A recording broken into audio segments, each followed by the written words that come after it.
Welcome back to the channel guys. तो मैं हूं जय और आज बात करते हैं एक इंटरेस्टिंग टॉपिक पे। अभी अभी न्यूज़ आई है, इंडिया और यूरोपियन यूनियन की डील हुई है। तो डील में क्या था कि लग्जरी कार्स के लिए प्राइस कट है, बहुत बड़ा बेसिकली टैरिफ कट है, टैक्स कट कर रहे हैं, ड्यूटी उसमें से कम कर रहे हैं। तो क्या गाड़ियाँ सही में सस्ती होने वाली है या नहीं? अगर मैं आपको बोलूँ कि पोर्शा, फरारी जैसी, लैम्बोर्गिनी जैसी गाड़ियाँ, जो महंगी गाड़ियाँ हैं एकदम, इनका रेट 50% तक गिरने वाला है और वो भी लीगली। तो ये गवर्नमेंट की तरफ से है, ऐसे कोई फेक न्यूज़ नहीं है, रियल न्यूज़ है। इंडिया में दरअसल जी वैगन, मर्सिडीज टाइप की गाड़ियों की सही में वैल्यू कम होने वाली है, लेकिन इतना सिंपल भी नहीं है, थोड़ा सा डिफरेंस है इसमें। ऐसा नहीं है कि उनकी गाड़ियों की वैल्यू 50% होगी या इतनी सस्ती होगी।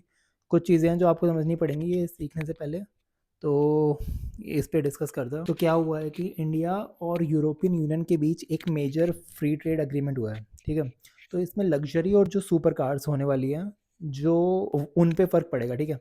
इसमें वीडियो में हम समझते हैं कि कौन सी कार सस्ती होंगी, कौन सी नहीं होंगी, एग्जैक्टली एग्रीमेंट क्या है और ईवी पे क्या फ़र्क पड़ेगा। कुछ लोगों को टेस्ला का भी वेट है इंडिया में, तो उसका भी बात कर लेते हैं। सबसे पहले बात करते हैं कि एग्रीमेंट एक्चुअल में क्या है। सबसे सिंपल लैंग्वेज में अगर समझाएं तो यूरोपियन यूनियन में आते हैं 27 कंट्रीज, ठीक है। उसमें और इंडिया में उनकी जब उनसे गाड़ी मंगाती है इंडिया, तो उसमें काफ़ी हाई ड्यूटी टैक्स लगता है, ठीक है। उस टैक्स को कम करने के लिए बात हुई है। तो जर्मनी, इटली, स्लोवाकिया जैसी कंट्रीज़ के साथ एक ट्रेड है कि अब जो भी कार्स यूरोप से फुली बिल्ट आती है, मतलब फुली बिल्ट मतलब जो वहीं पे बनी है, पूरे के पूरे पार्ट्स वहीं पे बने हैं, असेंबल वहीं पे हुई है, और फिर उन्हें जब मंगाते हैं इंडिया में तो उन पे लगता है 110% की ड्यूटी, ठीक है। तो 1 करोड़ की गाड़ी थी तो 2 करोड़ से ऊपर की रहती है वो यहाँ पे आके। वही मर्सिडीज, BMW वगैरह इन सब की बात कर रहा हूँ। तो अब क्या होगा, उन गाड़ियों के ऊपर ड्यूटी 110% से 40% की है, और ये मे बी इन फ्यूचर 10% तक पे चले जाए। तो मतलब अगर 1 करोड़ की गाड़ी है तो 1 करोड़ 40 लाख की मिल जाएगी, और हो सकता है 1 करोड़ 10 लाख की भी हो जाए फ्यूचर में, अभी कंफर्म नहीं है। लेकिन इसमें एक छोटा सा जो इशू है, जो लोग कंफ्यूज हैं, वो है कि ये खाली CBO यूनिट्स के लिए है, कंप्लीटली बिल्ट यूनिट्स, मतलब जो पूरी की पूरी गाड़ी वहीं पे बनी है, मतलब इंडिया में उसका कुछ नहीं हुआ है। दूसरी होती है CKD, CBU और CKD। CKD ये होता है कि ये कम्प्लीटली नॉकडाउन, मतलब इसका एक एक पार्ट बाहर यूरोप में तोड़ दिया है, मतलब अलग अलग में बांट दिया, और उस पार्ट्स को हमने इंडिया में मंगाया है और फिर इंडिया में असेंबल कर रहे हैं। तो उस पर ऑलरेडी 15% की ड्यूटी लगती है। तो उन गाड़ियों पे कोई फ़र्क नहीं पड़ेगा, उन पे 15% की ड्यूटी है, वो फिक्स ही रहेगी। ये चेंज आया है खाली उन गाड़ियों के लिए जो CBO है, जो पूरी की पूरी बाहर बन रही है, और इंडिया पूरी की पूरी गाड़ी मंगा रही है, इंपोर्ट करा रही है वहाँ से। तो डायरेक्टली बात करते हैं कौन कौन सी एक्चुअल में गाड़ी सस्ती होंगी, मतलब एक्चुअल में किस किस गाड़ी पे फ़र्क पड़ेगा, जो आप जिनके आपने नाम सुने होंगे। तो सबसे ज़्यादा फ़र्क पड़ेगा जो है लैम्बोर्गिनी, फरारी, पोर्शा, ये आपको पता ही है, सबसे जो महंगी गाड़ियाँ हैं, इन सब पे सुपर कार से फ़र्क पड़ेगा। ऑडी RS सीरीज़ हो गई, BMW M सीरीज़ हो गई, मर्सिडीज़ की AMG सीरीज़ हो गई, और एक ऑब्वियसली यहाँ पे गुड़गांव में बहुत दिखती है गाड़ी है, डिफेंडर, उस पे भी बहुत फ़र्क पड़ेगा, लैंड रोवर की। तो ये वाली गाड़ियाँ सुपर कार्स है, तो आपको कोई इससे मतलब नहीं है। ये अगर 50 लाख से 1 करोड़ सस्ती भी होती है तो आपको क्या फ़र्क पड़ रहा है। ऐसी गाड़ियों की बात करते हैं जिसमें एक्चुअल में आपको सुना होगा कि जो थोड़ी रेंज में सस्ती भी है, तो वो है एक स्कोडा ऑक्टेविया, जिससे आपको फ़र्क पड़ेगा। ऑक्टेविया कम दिखती है यहाँ पे वैसे। एक है स्कोडा सुपर्ब।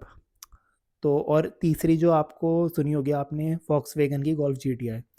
तो स्कोडा की गाड़ियों पे फ़र्क पड़ने से ये है कि ये 50 लाख के नीचे वाली गाड़ियाँ हैं। इनमें एक्चुअल में कुछ कुछ चांसेस है लोगों के खरीदने के, मतलब ज़्यादा चांसेस है खरीदने के, इंस्टेड ऑफ सुपर कार्स की बात करें तो इन कार्स की ऑन रोड प्राइस में 10 लाख से 1 करोड़ तक तो खैर नहीं फ़र्क पड़ेगा। तो एग्जांपल लेते हैं स्कोडा ऑक्टेविया का VRS। तो 50-55 लाख की गाड़ी है, तो इसमें ऑन रोड एक्चुअल में आपको 13 से 14 लाख तक का बेनिफिट मिलेगा।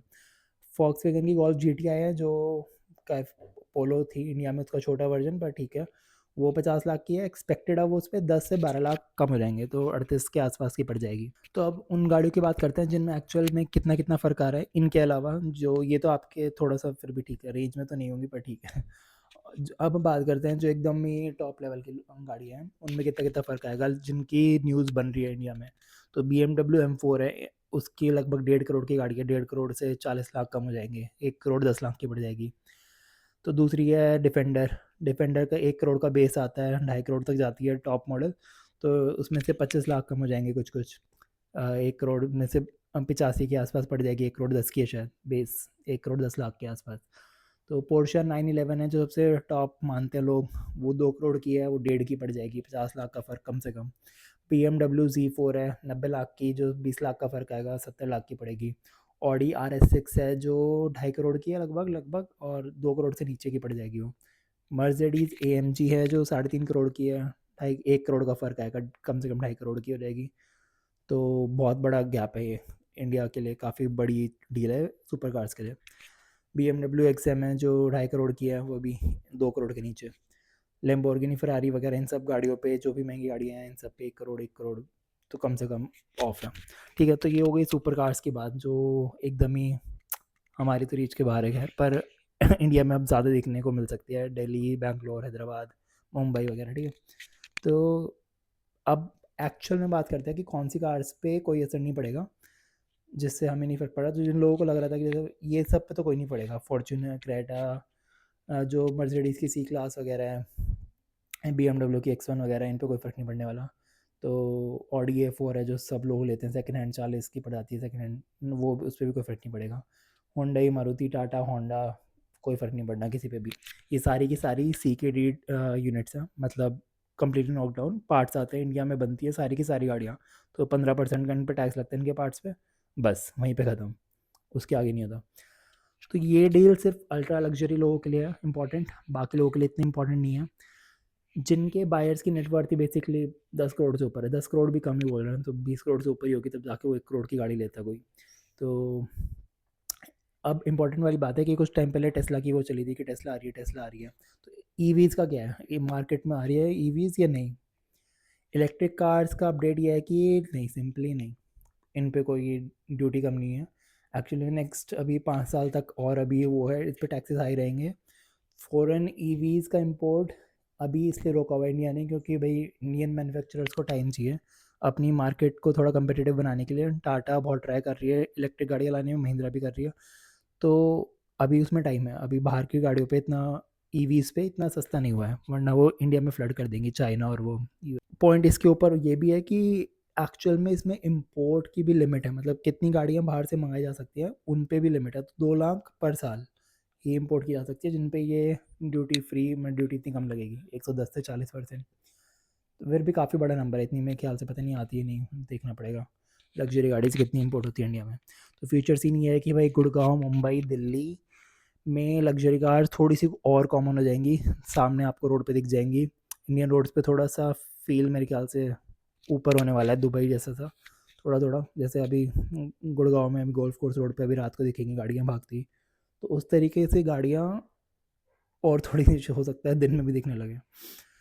तो आज के लिए इतना ही, अभी के लिए लग्जरी और सुपर कार लवर्स के लिए अभी काफ़ी बड़ी अपॉर्चुनिटी है। वीडियो अगर अच्छे लग रहे हैं तो प्लीज़ लाइक करो, और अगर कोई सेकेंड हैंड गाड़ी, ट्रस्टेड और रिलायबल गाड़ियाँ ख़रीदनी है तो DM करो, कमेंट करो कौन सी। मैं आपको एक बाइंग गाड़ी बताता हूँ, टिप्स एंड डिस्कशंस चलते रहते हैं चैनल पे।